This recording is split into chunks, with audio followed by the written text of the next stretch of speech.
이제 중3 3단원의 태양계죠. 태양계는 우리가 알아두셔야 될 것이 태양계에는 태양이라는 스스로 빛을 내는 별이 있죠. 우리가 태양처럼 제자리에 있는 거를 항성이라고 합니다.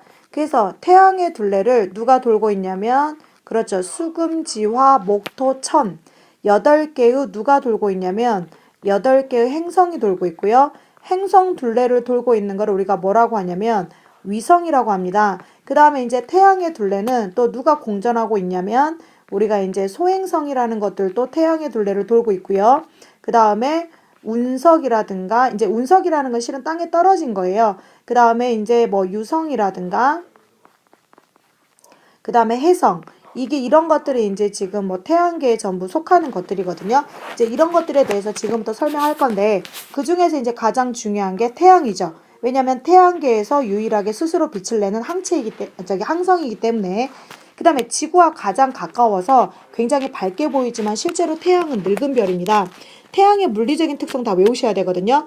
지름은 지구의 약 109배. 지름이라고 하기도 하고 또는 크기라고 해도 상관이 없어요. 뭐 크기 반지름 다 지구의 약 109배고요. 그 다음에 지구 전체 질량의 33만 배요. 그러니까 지구 질량의 태양의 질량은 지구 질량의 33만 배를 차지하고 그 다음에 표면 온도는 6000도씨라는 학교도 있고 6000켈빈이라는 학교도 있고 그 다음에 태양계 전체 질량 그러니까 태양계 전체로 봤을 때는 그러니까 지구의 질량은 약 33만 배인데 태양계 전체 질량을 아까 제가 얘기했던 뭐 태양이라든가 뭐 8개의 행성, 위성, 소행성 그 다음에 해성 이런 걸 다 포함했을 때 그들을 다 100으로 봤을 때 태양계 전체 질량의 태양이 차지하는 게 99.8%예요. 그러니까 태양이 거의 대부분을 차지하고 있다는 것으로 알고 계시면 되죠. 그런데 태양의 표면에는 우리가 빛나는 표면을 광구라고 하고요. 그 다음에 그 표면에는 광구에는 쌀알무늬랑 흑점이라는 게 있거든요. 그러면 이제 지금부터 제가 쌀알무늬하고 흑점에 대해서 이따 설명 자세히 할게요. 여기 사진에 보시면 여기 이런 부분 보이시죠? 이런 부분이 쌀알을 뿌려놓은 것처럼 보인다 그래서 우리가 쌀알무늬라고 하는데요. 이거는 온도가 높은 부분은 온도가 간단하게 쓸게요. 높은 부분은 상승해서 우리 눈에 밝게 보이고요. 온도가 낮은 부분은 하강하겠죠. 이거 뭐 때문인 건가요? 밀도 때문이죠. 낮은 부분은 하강하니까 우리 눈에 어둡게 보여요. 그럼 밝은 부분과 어두운 부분이 모이게 되면은 우리 눈에서는 어떻게 보이냐면 우리 눈에는 쌀 알무늬처럼 보여요. 그 다음에 이제 흑점이라는 거 이거 굉장히 중요하고 종종 서술형 주관식으로도 시험에 나오는데 이거는 주변보다 온도가 낮아요. 몇 도 정도 온도가 낮냐면 주변보다 2000도씨가 낮아요. 그러면 주변의 온도가 표면 온도가 6000켈빈이죠. 6000도씨. 그럼 6000에서 2000을 빼면 흑점의 온도는 약 4000 정도 되겠죠. 그러니까 주변보다 온도가 낮아서 어떻게 보인다? 어둡게 보여요. 그런데 이 태양의 표면에 있는 이 쌀알무늬나 흑점은 우리가 언제는 이 흑점이나 쌀알무늬를 관찰할 수가 없냐면 개기일식 때 개기일식이라는 거는 태양의 표면이 완전히 가려지죠. 그래서 개기일식 때는 우리가 절대로 이 흑점이나 쌀알무늬를 뭐 할 수가 없다? 그렇죠. 관측할 수가 없다는 거 알아두셔야 돼요. 그런데 이 흑점의 특징이 특히 잘 나오는 게 우리가 지금 여기가 태양의 지금 동쪽이고 여기가 서쪽이거든요. 그런데 흑점이 점점 동에서 어디로 움직이는 것처럼 보이냐면 지구에서 봤을 때 흑점이 동에서 서로 움직여요. 이 흑점의 이동을 통해서 알 수 있는 사실 첫 번째가 뭐냐면 이거 굉장히 중요합니다. 태양이 서에서 동으로 뭐하기 때문이다? 자전하기 때문에 흑점은 동서로 움직이는 것처럼 보이거든요. 그런데 흑점의 이동 속도가 다 똑같은 게 아니라 흑점이 이 적도 쪽이 흑점의 이동 속도가 빨라요. 만약에 태양이 고체라면 흑점의 이동 속도가 똑같아야 되는데 우리가 적도 쪽이 빠르다는 거는 태양의 표면이 고체가 아니라 그렇죠. 이제 지금 현재는 우리가 기체로 추정하고 있죠. 기체 상태로 뭐 할 수 있다? 추정할 수가 있다. 추정이라는 건 아직 확실하진 않은데 뭐 예측할 수 있다. 교과서에 있는 대로 해주시면 돼요.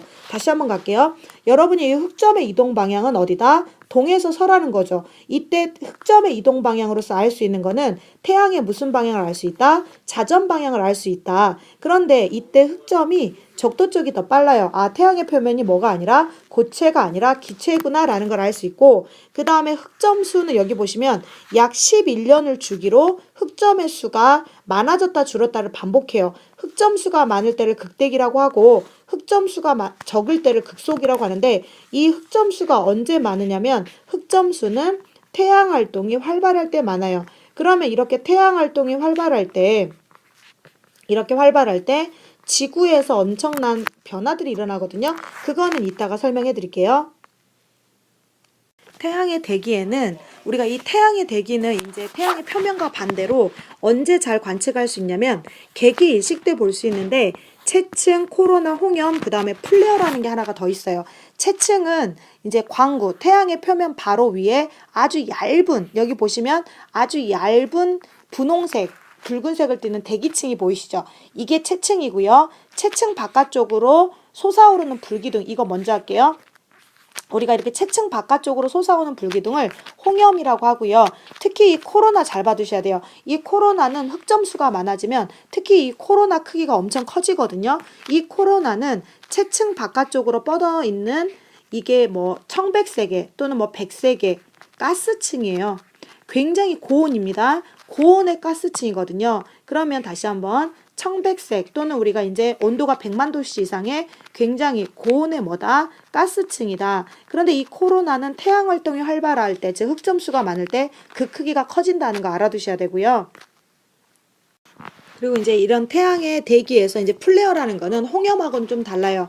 플레어는 태양 표면에서, 즉 흑점 주변에서 일어나는 일시적인 아주 짧은 시간 동안 일어나는 일시적인 폭발 현상인데요. 이건 태양 활동이 활발할 때 주로 잘 일어나는데, 일단 태양 활동의 영향으로 태양에서는 어떤 일들이 벌어지냐면 흑점수가 많아진다 그랬죠. 그래서 태양에서는 홍염이라든가 플레어가 자주 발생하고, 아까 쌤이 코로나 크기가 커지고, 태양풍이라 그래서 태양에서 지구 쪽으로 날아오는 입자들이 있어요. 어떤 전파, 전기적인 입자들, 그런 입자들이 이제 강하게 날아오겠죠. 지금 여기서 요 내용은 지금 흑점수가 많아졌을 때, 즉 태양 활동이 활발할 때 태양 자체에서 일어나는 변화고요. 그 다음에 이제 밑에 나와 있는 내용은 태양 활동이 활발할 때, 즉 흑점수가 많을 때 어디서 나타나는 현상이냐면, 그렇죠, 지구에서 나타나는 현상이에요. 그런데 여기 보시면 지구에서는 지구 자기장이 갑자기 불규칙하게 변하는 자기 폭풍이 일어나고요. 그 다음에 오로라라는 빛을 내는 광체가 극지방에서 나타나죠. 극광이라고도 하고요. 그 다음에 델린저 현상이 나타나는데, 이건 장거리 무선통신이 끊어지는 무선통신 장애 현상이고요. 그 다음에 인공위성이 오작동에서 떨어지거나 전자제품 오작동, 그 다음에 러시아에서는 달리던 열차가 멈췄죠. 그 다음에 뭐 송전시설 고장 등으로 대규모 정전이 일어난다든가 이런 태양활동으로 인한 영향들이 지구에서 많이 일어나게 되겠죠.